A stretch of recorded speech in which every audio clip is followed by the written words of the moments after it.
now going back, we're gonna get an acceleration again because it's fun. That's half this video is just me flooring it. Hey everyone, it's Ben Hardy here, and in today's video, we're gonna be going over a 2021 Mustang Mach-E Premium. Now this one has the extended range battery and the higher power outputs, so it should be pretty exciting to drive. But first and foremost, a huge shout out and thank you to the Large Miller Ford Lincoln here in Provo for giving me some time with this Mach-E. Check out their inventory in the link below. And also if you want to test drive one, well, they've got this one.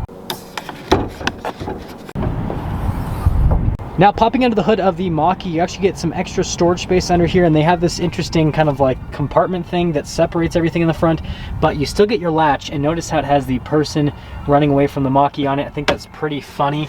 But yeah, storage space in there is pretty decent, and that's the benefit of an electric car, is you get more storage up front. Now let's go over the front end of the Mach-E, and I definitely think silver is the way to go with this car. I think it just looks so nice with all the body lines, especially in the hood there. It just makes everything pop. But coming to the front, we've got these full LED lights. And by the way, in person, the lights don't flicker. That's just the frame rate of the camera that's making it look like they flicker. And then you've got the blacked out portion around the front end with the Mustang logo. And then notice you've got all the blacked out area there on the bottom, and then you've got parking sensors here along the front. But yeah, overall definitely really good looking from the front end. And again, just look at the silver, it just makes everything pop. Now let's go over the power outputs of the Mach-E. So first off, it's got 346 horsepower and then 428 pound-feet of torque with a range of 270 miles. And again, that's because this one is the premium with the extended range pack, and then it has the increased power outputs along with all of that. Coming around the side here, we've got two 25mm tires wrapped around 19-inch wheels in the front and over in the rear. And then notice we've got the Mach-E 4X badge. And then I love how the fender flares are all blacked out, and then along the bottom, definitely nice contrast to all the silver. And then they did the same design language with the wheels. It's blacked out in the center, and then you've got silver there around all of that. And then other than that, here is your full side view. Notice that the mirror has also been blacked out, and then the roof is all blacked out. So they just have massive amounts of contrast all over the car.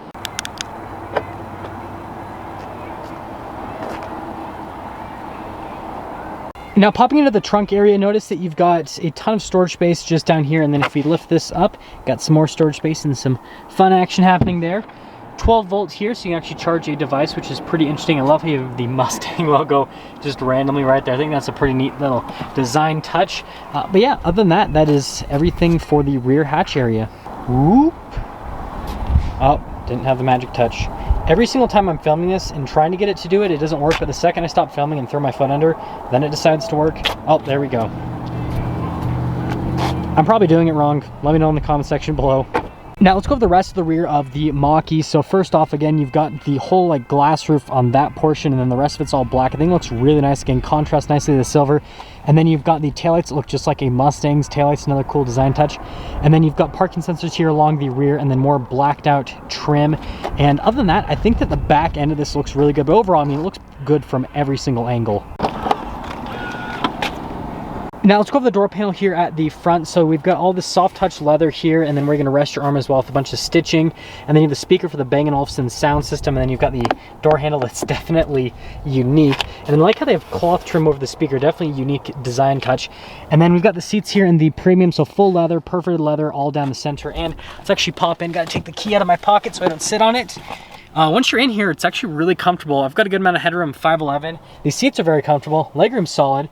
And then notice you've got a couple of vents there, and then you got some USBs below it. And then we have more cup holders in this area. I guess this comes with a jacket, no extra charge. And that's all for the back. Now here's the door panel on the front of the Mach-E. So again, you've got all the soft touch leather with the stitching that goes across the door handle here on this side. All of the window controls, and of course the door moves. Got the adjustments for the mirror. This does come with memory seats, and then another speaker for the Bang & Olufsen sound system. It says Mustang right there. And then we have the seats here at the front. So again, full leather, perforated leather. You've got the perforations here on the side, which look and feel really nice. The bolster's really soft. You've got your adjustments on the side of the seat, and then you have the pedal layout there at the bottom. Light controls just up above. The steering wheel is manually adjustable, and there's one more look before we pop in.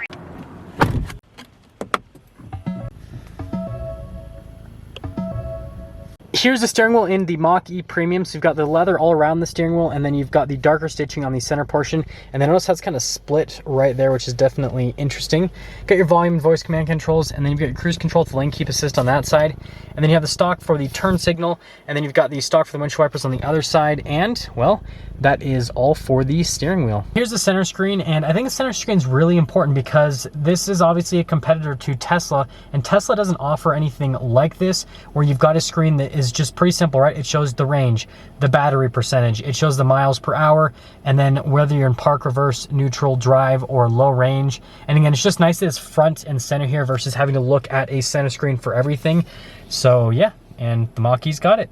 We've got the center infotainment system here, and first off, we're gonna pop it into reverse. First off, it does make a little beeping sound when you are in reverse to let people know that you are around. You've got the camera, it has the zoom in function with it, and then there's a couple different viewpoints that you can go. So notice that you can press that, and then you can actually do a bird's eye view as well.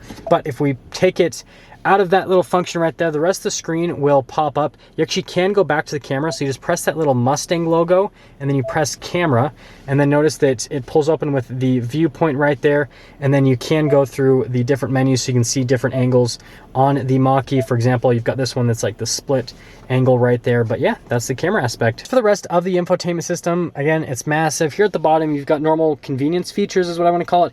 So you've got the volume controls, the seat controls, it has heated seats, it's got a dual zone climate. Like if you want to change the fan speed, you just press that and then it pops up with a menu, and then you can control all of that. And that's at the bottom portion. And then notice up above, you've got the stuff for the radio. But the cool stuff is, again, when you press the Mach-E, so you've got the different drive modes. You have your Engage, which is kind of your sporty driving, Whisper, which is your not sporty driving, and Unbridled, which is your crazy acceleration. And then these are also important right here, especially the one pedal drive and the propulsion sound. You guys will hear the propulsion sound when we drive. It makes it sound like it has an engine, which is funny that they're piping in fake engine noise to an electric car, but I mean, that's nothing new. They do that with a bunch of cars nowadays. And then one pedal drive does tons of regenerative braking, so then you really only have to use just the accelerator pedal. And then you've got all the other functions here on the side. Again, you noted the camera, and then you've got the parking, so you do have the parking aid and all that.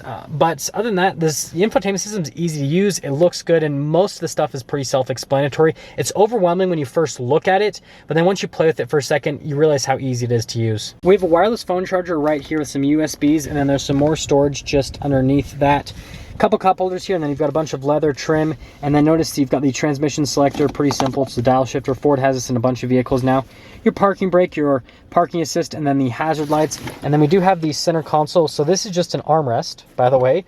The center console is actually underneath, and you've got decent amount of storage space within, but I think it's funny that they have it like as a separate unit. Most cars, it's all the same. And then they continue the cloth trim. What is that person driving? That is crazy. Anyways, you've got carbon fiber here, and then you've got leather trim, and then down below you've got the glove box. And yeah, that's kind of the whole dash area, and just look how like thrown on that is. It's crazy. It's like giant tablet, and then you have the rest of the dash. Up top here, we've got the sunglass holder, and then you've got the full glass roof, which definitely makes this cabin feel light and airy. And then we've got the universal garage door openers as well. And other than that, that's everything for up top. So here's a particular window sticker for this Mach-E, and notice that it gives you all these figures right here, including the range, and then it tells you the charge time if you use a 240 volt, which is pretty interesting. And then it tells you how much fuel you'll save over 5 years because it doesn't use any gas. But anyways, feel free to freeze the frame on any part of the sticker right here. Sorry about the shadow with the camera. It's kind of the worst time of day to film. But notice you've got the total MSRP, $55,800. And that all being said, let's take her out and see how she drives.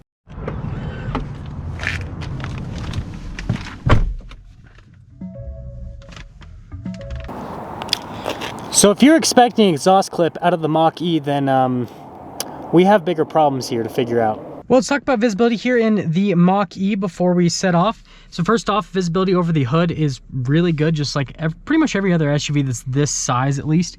And then you've got the visibility through both of the mirrors, which is good as well. They do have blind spot monitoring.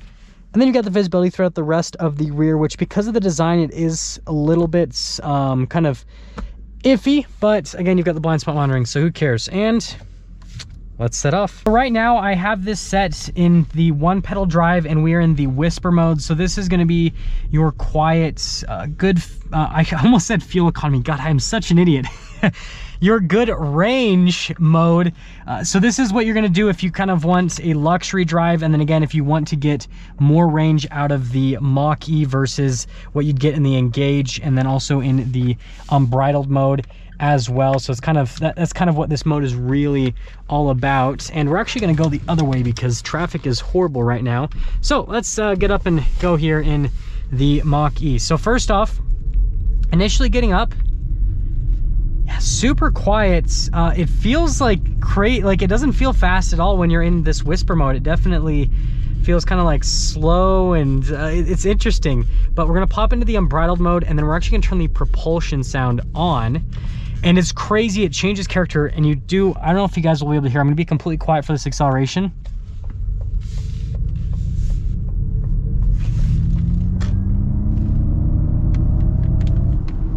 I don't know if you guys can hear that, the sound that it makes.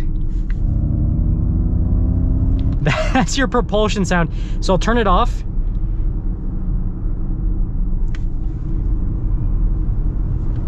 So that's the regular sound. And then again, hopefully that's coming through onto the camera so you guys can hear the propulsion sound. And from all the going and stopping, I have the biggest head rush ever. This is actually so fast when you change modes. Just give you guys an idea, I'm gonna pop it back over into the whisper mode, okay? So we're gonna go into like the slower driving mode, and you will be just thoroughly surprised in the difference in the rate of acceleration between the drive modes. So here's the whisper mode. It's still quick because you get the instant torque from it being an electric vehicle, but it's not nearly as immediate as the unbridled, and you don't really get much with the propulsion sound when you're in the whisper mode. This review is I am literally getting sick because of how fast this accelerates. It feels like a roller coaster. It is just absolutely crazy. But we'll pop it, actually, let's pop it over into the, nah, that's not fun. I did say we're gonna go in the Engage mode, but unbridled is way more fun than the Engage mode. And by the way, if you're wondering, I'm doing this in the 1-pedal drive the whole time, so you guys can see kind of what that looks like from a driving perspective. And then let's talk about the other stuff that is important for an electric vehicle. So in terms of the noise that comes from the cabin, because you don't have engine noise, right, you're gonna get more road noise naturally. Ford's done a really good job with making it really quiet. I recently test drove a Tesla Model Y Performance. That one had, I think, like the almost 500 horsepower. It's their top of the line Model Y, so it's their nicest version. And this definitely is not as quick from an acceleration standpoint, but that being said, it's still quick, as you can see. And it seems like it's quieter in the interior. It seems like it definitely has more of a luxury feel to it than the Tesla. The Tesla seems like it has more road noise and wind noise, everything, whereas this seems a lot quieter. It seems just kind of better put together in general, which, I mean, if I was buying an electric vehicle, I would definitely be considering that. The other stuff, though, in terms of the steering and all that, I mean, it's really direct, especially in this unbridled mode. And when you take this around corners, because it's an electric vehicle and the center of gravity is so low, you definitely don't get the body roll that you get in a regular SUV because it's not super front heavy. So it handles really well compared to a traditional gas SUV.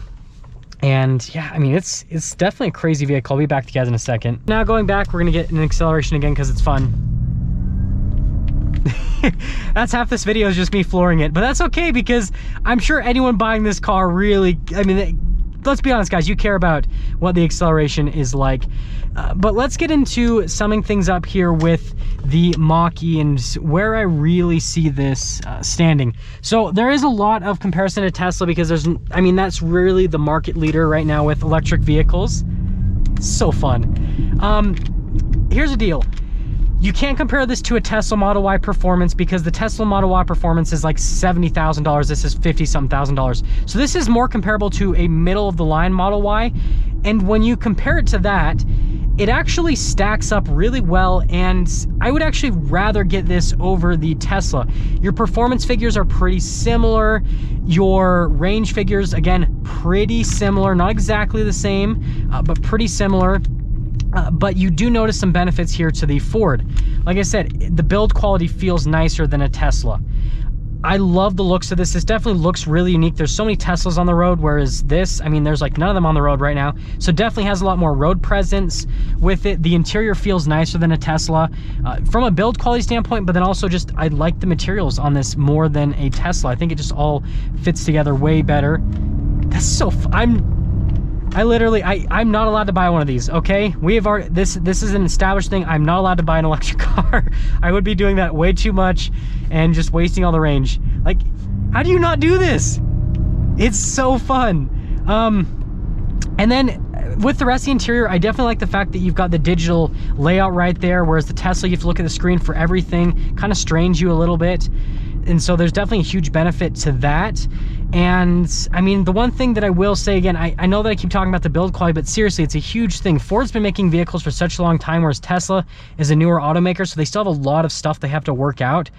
And so you do just feel a difference with this from a build quality standpoint. So if you're looking for an electric vehicle in the mid $50,000 range, you have to check out the Mach-E, because if you drive this back to back with a Tesla, I think you'd be surprised at how nice this is.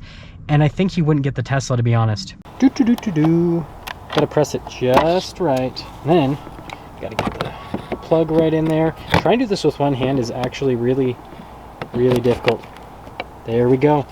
Now she's a charging. That is going to sum things up for our video here on the 2021 Mach-E Premium. And again, a huge shout out and thank you to the Larry H. Miller Ford Lincoln here in Provo for giving me some time with the Mach-E. Check out their inventory and link below. I'll see all of you in the next video.